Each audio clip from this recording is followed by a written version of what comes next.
আমার ধরেছি এই মেয়েটা মারছে আর না আমারে কে খাওয়াইবো কে মারছে কে মা? ওই বাড়ি যেটা সামনারা তাই এখন আপনি কি চান? না আমি কি চাই আমি কোনো বিচার চাই।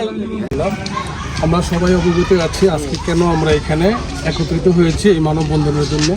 মূলত হচ্ছে আমাদের এই গ্রামে চোর উৎপাত মাদক যারা আছে সব মাদক এবং হচ্ছে গিয়ে কিশোর গ্যাং এগুলা হঠাৎ করেই উৎপাত বেড়ে গেছে। বিশেষ করে এই এলাকার একজন শ্রেষ্ঠ মাদক ব্যবসায়ী ফারুক, তারপরে বেজি সুমন, আরও ওনার সহযোগী ওনার ভাই জামাল, তারপরে হচ্ছে এই এলাকার আমাদেরই এলাকা বড়হলদিয়া গ্রামের আরও অনেক পোলাপান আছে যারা সবাই সম্মিলিতভাবে আমাদের কথা বলেন না, আমাদের এলাকা বিভিন্ন সময়ে মানুষের উপরে জোর জুলুম করে এবং তারা এইখানে মাদক বিক্রি করে। তো আমরা যে বিষয়টার জন্য পুরা সর্বগ্রামের আমরা সবাই এক হয়েছি সেই বিষয়টা আমি আপনাদের সামনে কিছুক্ষণ একটু আমার মতো করে তুলে ধরছি। কিছুদিন আগে যখন এই ফারুক মাদক সেবন করে দিয়েছিল এই বিষয় নিয়ে এলাকায় বিভিন্নবার দেন দরবার হয়েছে। এই বিষয়টা আমাদের মতলব উত্তর থানা অবগত আছেন, এলাকাবাসী সবাই অবগত আছেন। সেই সুবাদে এলাকাবাসী যারা আছেন তারা তাকে শাসাইছে যেন এই ধরনের অপরাধগুলা আমাদের এই আদর্শ গ্রামটাকে যেন সে আর বিনষ্ট না করে। এই জন্য সব গ্রামবাসী মিলে তাকে প্রথমবার খুব সুন্দরভাবে বুঝিয়ে বলছে যে আপনি যাতে আর কখনো আমাদের এই গ্রামে এই ধরনের এই বিশৃঙ্খলা মাদক টাদক এই ধরনের আমাদের গ্রাম আদর্শ গ্রাম, এই গ্রামের সবাই আমরা শান্তি চাইছি। ওনারা বারবার এই ধরনের ঘটনা ঘটায়। তারপরে আমাদের যারা ছিল সালিশি ওনাকে প্রথম প্রাথমিকভাবে ভালো করেছে। এমতো অবস্থায় বাড়িতে যাওয়ার সময় তার সাথে নগদ অনেক টাকা পয়সা ছিল। সে এমন অবস্থা হয়েছে তারা মারতে মারতে মানে হ্যাঁ একটা অতর্কিত হামলা করছে।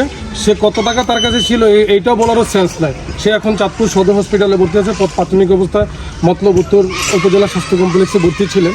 ওনাকে দাও তারপরে স্থানীয় মানে দেশীয় যে অস্ত্রশস্ত্র ছিল এইগুলো সহ নিয়ে তার উপরে হামলা করছে।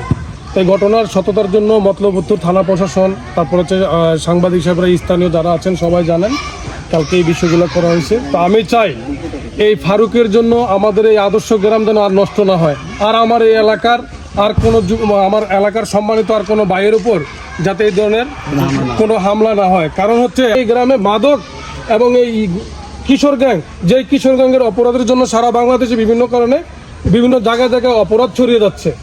এই এলাকার প্রত্যেকটা বলবেন আমাদেরই ভাই।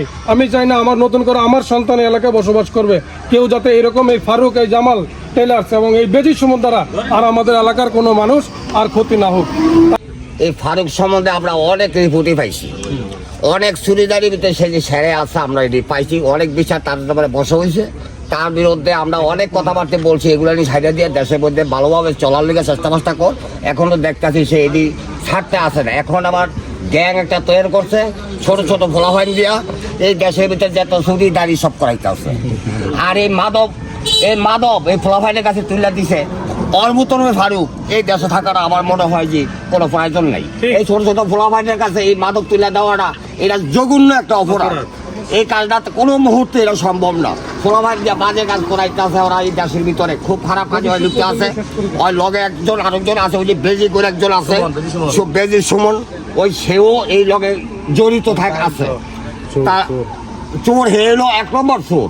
সেই চোর হিসাবে মতো হে অনেকদিনও জেলও খাইতে আইছে, আবার এখন আইছে আবার ওই যে হেদিকে মসজিদ দিকে মাইকের দায়িত্ব লিয়ে গেছে গা, মসজিদ দিকে ব্যাটারিটা সুযোগ লিয়ে গেছে গা, বুঝলেননি?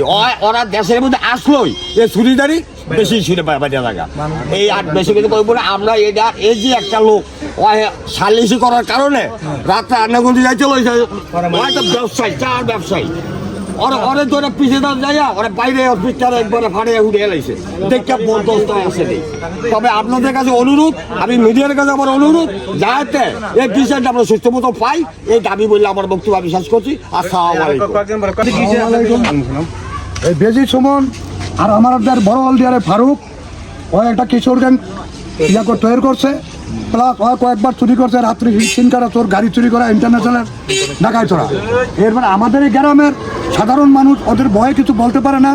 প্লাস আমরা একবার অন্য দরবারে বসছিলাম, বসার পরে ওই দরবার আসে নাই। প্লাস ওই মোবাইলে অনেকের হুমকি দেয়, মেরে লাগবো, এই করবো সেই করবো। আমাদের জাকির মেম্বার সব কিছু ওনাকে বলে গেল, ওনারও হুমকি দিচ্ছে। ওনার থানাতে চিঠি করছে, যে কপিও ওনার কাছে আছে। ওনার বর্তমানে এই একটার পর একটা অকারণ করতে আসে। আমাদের মানুষ বসবাস করতে পারে না সুখ শান্তি। প্লাস রাত্রে চুরি করে মসজিদের বাইক, ব্যাটারি সব কিছু। হ্যাঁ, লাগাতার ভ্যান গাড়িগুলো তো গরিব মানুষ যারা চালায় ওদের ভ্যান গাড়িগুলোর মতো চুরি করে নেওয়া যায়। এখন আমরা চাই থানার দৃষ্টি আকর্ষণ করছি, যেখানে প্রশাসন আছে, আমাদের সাংবাদিক ভাইয়েরা আছে। আমরা চাই এইটা মিডিয়ায় তুলে ধরুক, আর আমাদের এটার ব্যবস্থা আইনানুক, তাদের বড় ব্যবস্থা নেওক, যারা এই কিশোর গ্যাংটা আর ওদের যেমন এটা হচ্ছে উৎখাত করা যায়। এগুলো আমার বক্তব্য আমি শেষ করছি। আসসালামু আলাইকুম।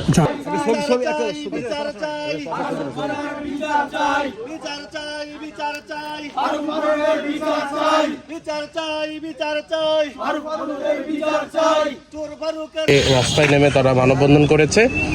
গতকালও এই যে কিশোর গ্যাংটি রয়েছে সেই কিশোর গ্যাংয়ের সদস্যরা মিলে একজন সালিসিকে তারা সন্ধ্যায় তিনি যখন বাড়ি ফিরছিলেন, ফেরার পথেই তার উপর হামলা করেন এবং এই হামলার ঘটনায় যার উপর হামলা করা হয়েছে তিনি আসলে এখনো পর্যন্ত চাঁদপুর জেলা হাসপাতালে, চাঁদপুর সদর হাসপাতালে তিনি চিকিৎসাধীন অবস্থায় রয়েছেন এবং এই ঘটনা যারা ঘটিয়েছেন তাদের বিরুদ্ধেই আসলে মামলা দায়ের করা হয়েছে, একটা অভিযোগ দায়ের করা হয়েছে মতলব উত্তর থানায়। এবং তারা চান, এই গ্রামবাসীরা মিলে চান যে যাদের ছত্রছায়ায় এই ধরনের ঘটনাগুলো ঘটছে তারা যেন তাদের বিরুদ্ধে যেন আইনশৃঙ্খলা বাহিনী এমনভাবে দৃষ্টান্তমূলক শাস্তির ব্যবস্থা করেন।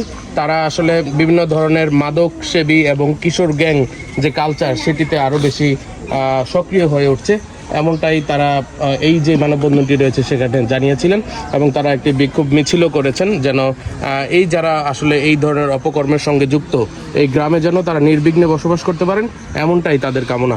সুপ্রিয় দর্শক, আমরা যুক্ত ছিলাম, আমাদের সঙ্গে অনেকেই যুক্ত ছিলেন, আমাদের সঙ্গে